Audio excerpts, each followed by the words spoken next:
व्यवस्था है, और ये व्यवस्था आपने हमने नहीं किया, हमारे पेरेंट्स ने नहीं किया, हमारे परिवार सदस्य वालों ने नहीं किया, प्रकृति ने ऐसी बनावट बना के रखी, ऐसी संरचना बना के रखी। उदाहरण स्वरूप क्या दिखाया गया, यहाँ पर हमारी हार्ट धड़क रहा है, दिल धड़क रहा है। कितनी बार आपने दिल को कहा कि तुम इसी तरह से धड़कते रहो? जिंदगी में कभी कहा क्या? कभी नहीं कहा, लेकिन वो अपना काम कर रहा है। कितना बार आपने कहा ये जो फुसफुस है, फेफड़े है, इसको कहा कि तुम सही ढंग से हमारी सांस क्रिया को चलाते रखना, बनाए रखना? कभी कहना पड़ा इसको? नहीं पड़ा। ये स्वयं काम करता रहता है। कितनी बार आपने भोजन करने के उपरांत, भोजन पेट में चला जाने के उपरांत पेट को कहा कि तुम इसको बढ़िया से पचा लेना, बढ़िया से पचा लेना? कभी कहा? लेकिन पचाया भी नहीं पचाया? आखिर ना तो बोलिए। तो पेट अपना काम करता है, फेफड़ा अपना काम करता है, किडनी अपनी काम करती है, हार्ट अपना काम करता है, सारे के सारे अंदरूनी अंग निरंतर इस तरह से काम में जुड़े हुए हैं। चाहे आप बोले ना बोले, बोलने से भी कोई फर्क नहीं पड़ेगा, नहीं बोलने से भी फर्क नहीं पड़ेगा। आप उनको रोकना चाहेंगे तो भी नहीं रोकेंगे वो। यही मजे की बात। कितनी बार आपने नाखून को बढ़ने के लिए दिया, कहा, इंस्ट्रक्शन दिया कि नाखून थोड़ा बड़े हो जाओ? कभी कहा? नाखून बढ़ जाते हैं, बाल अपने आप बढ़ जाते हैं। तो ये जितनी सारी क्रियाएं शरीर के अंदर में चलती है, ये सब नैसर्गिक क्रियाएं हैं। इसके ऊपर मानव का कोई नियंत्रण नहीं है, ये प्रकृति के द्वारा नियंत्रित है। और ये जो नियंत्रण की क्रिया है ना, ये स्वतः है, ऑटोमेटिक प्रोसेस है, ये स्वयं संचालित और स्वयं व्यवस्थित। ये बहुत बड़ी बड़ी दो ताकत है मानव शरीर की। मानव जो कोई भी जीव हो, उनके अंदर में स्वनियंत्रित, स्व व्यवस्थित, अपने आप ये संचालित होने वाले हैं, और अपने आप में ये व्यवस्थित होकर संचालित हो रहे हैं, अव्यवस्थित नहीं। जैसे आज हम लोग यहाँ अभी भी यहाँ बैठे तो देखिए यहाँ पर थोड़ा बहुत कचरा पड़ा है, इसको व्यवस्थित नहीं कहेंगे, अव्यवस्थित। हम चले जाएंगे, इसको कोई आएगा साफा करेगा, हमने ये कचरा बनाया, इसको अव्यवस्थित कहेंगे। गन्ना सना ये सब जाला वाला है, मतलब अव्यवस्थित। शरीर के अंदर की जो क्रियाएं चलती है, ये संपूर्ण रूप से व्यवस्थित है, संपूर्ण रूप से प्रकृति के द्वारा नियंत्रित है। 24/7 इसमें कोई छेड़छाड़ कर ही नहीं सकता। इतनी जबरदस्त तरीके से ये शरीर को रचा गया, बनाया गया। अब हम लोग क्या करते हैं? हम तो इतनी गहराई से सोचते नहीं है। हम क्या सोचते हैं? हमारी नौकरी ठीक, हमारी बिजनेस ठीक, हमारी पैसा कमाई ठीक, हमारी बाल बच्चे ठीक, परिवार ठीक, समाज ठीक, इतने देर तक हम लोग सोचते हैं। लेकिन कभी हमने सोचा नहीं कि इतनी सुंदर व्यवस्था शरीर के अंदर में प्रकृति ने बना रखी है, और अगर हम अनजाने में या जाने हुए उसको गड़बड़ भी कर दिया कभी, जैसे गरिष्ठ भोजन बहुत खा लिया, कहीं शादी बारात में गए और बहुत हेवी मात्रा में भोजन कर लिया, जलेबी खा ली, मिठाई खा ली, खीर खा ली, छोले भटूरे खा लिया, गुपचुप खा लिया, मीट मछली भी खा लिया। आखिर में वो पेट तो है, कूड़ादान तो है नहीं, लेकिन खाते समय हम क्या सोचते हैं? क्या सोचते हैं? कुछ भी यहाँ भरा जा सकता है, इसलिए इसकी खुशी के लिए, जीव की स्वाद के लिए, आनंद के लिए, लालसा के वशीभूत होकर हम कुछ भी खा लेते हैं, और कितनी भी मात्रा खा लेते हैं। करते हैं कि नहीं करते हैं? करते हैं। आप लोग की बात नहीं कर रहा, आप लोग बहुत अच्छे हैं, उदास हो गए ना आप लोग सुन के? नहीं सही बात। आप लोग बहुत अच्छे भले हो, लेकिन आपके संबंधी, अड़ोस पड़ोस वाले, रिश्तेदार वाले, समाज के चारों तरफ जो रह रहे हैं, नहीं हम लोग भी करते हैं। हम लोग भी करते हैं, तो हो जाता है। हाँ, कभी कभी हो ही जाता है ना। जब हमने इसे कर भी लिया, जो करते हैं उसको करने में क्या बुराई? देखिए, हमारी पढ़ाई, हमारी जो इंटेलिजेंस है, दिमाग, बुद्धिमत्ता, उसको कहाँ तक हम ले जाते हैं, आप करना चाहिए। ऐसे करते ही हैं, आप स्वीकार कर लिया कि हम ऐसे गरिष्ठ भोजन पर्याप्त मात्रा से अधिक खा लिए, उसके बाद फिर हमें बुद्धिमत्ता का पहचान दिखे, पॉकेट में कुछ लेके भी चलते हैं, भोजी में जो जाते हैं, क्या है? मैं नहीं कह रहा कुछ, आप लोग बताइए, ये अपना शरीर है, अपना पेट है, क्या यही हमारी बुद्धिमत्ता का पहचान है कि हम कुछ भी खा लें, कितना भी खा लें, और उसको पचाने के लिए गोलियां डाल दें? भले हमारे पास गोली है, खरीद लेते हैं, मिल जाती है, लेकिन ये क्या सही तरीका है? ये सिद्धांत आपको कैसे लग रहा है?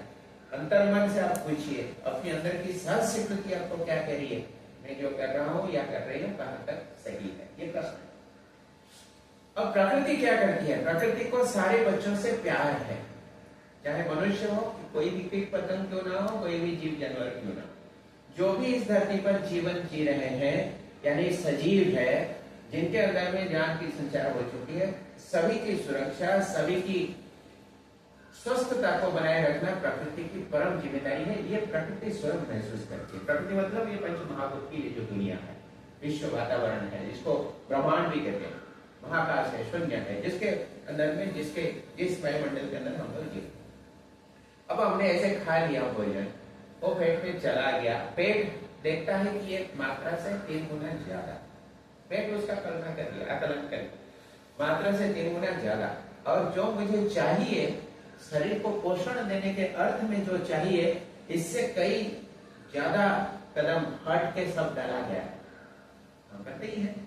पेट पहचान लिया, हमारा आमाशय पहचान लिया, पाचन तंत्र उसको पहचान लिया, प्रकृति भी देख के पहचान ली, ये बंदा या ये बच्चा गड़बड़ कर रहा है। प्रकृति क्या करेगी? गड़बड़ को बढ़ाएगी या गड़बड़ को समाने की कोशिश करेगी, समाने की कोशिश करती है। यही प्रकृति की बड़ापन है। हम गड़बड़ियां करते जा रहे हैं, लेकिन प्रकृति हर समय प्रयास करती है, जो भी गड़बड़ मेरे अंदर आ रही है, मतलब मेरे बच्चे के अंदर में, पेट के अंदर, शरीर के अंदर, मांसपेशियों के अंदर, दिमाग के अंदर किसी भी तरह की असंतुलन अवस्था हो, तो उसको संतुलित करने का प्रयास करती है प्रकृति का। ये पहला कदम। जितनी बार हमने जिंदगी में इस तरह की गड़बड़ियां की, बहुभोजन, अतिभोजन, कुभोजन, अर्थ समझ में आता है? बहुभोजन, अतिभोजन और कुभोजन हम सभी किए, करते भी हैं। ये सारी चीजों को प्रकृति समाहित करके फिर व्यवस्थित कर देने की प्रयास करती है। आप कुछ ऐसे मिट्टी, पत्थर, धूल ऐसे बहुत जोर से ऊपर उछाल दीजिए, क्या होगा? ऊपर में इसी उछला हुआ रहेगा या नीचे थम जाएगा? नीचे थम जाएगा। बहुत बड़ा बड़ा भूकंप होता है, बहुत बड़ा बड़ा अग्नि उत्पीड़न होता है, बहुत बड़ी बड़ी सुनामी होती है, अंत में क्या होता है? सब धरती संभाल लेती है अपने पेट में। यही होती है ना। उसी तरह से प्रकृति से जात जो भी सजीव प्राणी है, वो सभी ने कुछ ना कुछ गड़बड़ियां कर रहे हो, लेकिन वो सारी गड़बड़ियों को समझने की ताकत प्रकृति के अंदर है, और वो करती भी रहती है, प्रयास करती रहती है, लेकिन इसका एक सीमा है। हमने गड़बड़ियां की, गड़बड़ियों को बढ़ाते गए, करते गए, प्रकृति उसको सुधारती गई। एक लिमिट आ जाती है जहां पर प्रकृति परख लेती है कि ये समझने वाला नहीं, काम का नहीं, इसको मैं बार बार सुरक्षा प्रदान करती हूँ, लेकिन ये बार बार अपना गड़बड़ी करता रहता है। तब वो प्रकृति हाथ उठा के सरेंडर हो जाती है, आत्मसमर्पण कर लेती है कि मैं तो अभी बेसहारा हो गया, मैं अब तुम्हारी सुरक्षा करने में समर्थ नहीं हूँ, तुम अपना समझो। और वही स्थिति तक हम गड़बड़ियां करते रहते हैं। यही है बीमारी का मूलभूत सिद्धांत, और कुछ नहीं। छवि में जो दिखाया गया, पेट के अंदर में हमारी पाचन संस्थान है, स्नायु संस्थान है, मांसपेशियों की संस्थान है, अंतःस्रावी ग्रंथियों का संस्थान है, ऐसे बहुत सारे जैविक प्रक्रियाएं निरंतर चल रही है। आप उसके ऊपर ध्यान दें तो भी चलती रहेगी, ध्यान ना दें तो भी चलती रहेगी। हाँ या ना? अब ये चलने की जो प्रक्रिया है हमने बताया, जो कि मेडिकल साइंस में कहा जाता है बायोलॉजिकल सिस्टम्स, जैविक प्रक्रिया, वो प्रक्रिया चलते रहने के कारण सिर्फ भोजन पचता नहीं है, भोजन पचने के उपरांत हमें कार्य करने की जो क्षमता है उतनी ही सिर्फ नहीं होती है, वो तो हो ही रहा, उसके साथ में शरीर के अंदर में कुछ विजातीय पदार्थ भी बनता है। जैसे कोई फैक्ट्री है, फैक्ट्री में हम साबुन बनाते हैं, टूथपेस्ट बनाते हैं, कोई भी प्रोडक्ट बनाते हैं, तो प्रोडक्ट के साथ साथ कुछ वेस्ट मैटर भी बनता है, खाद बनता है।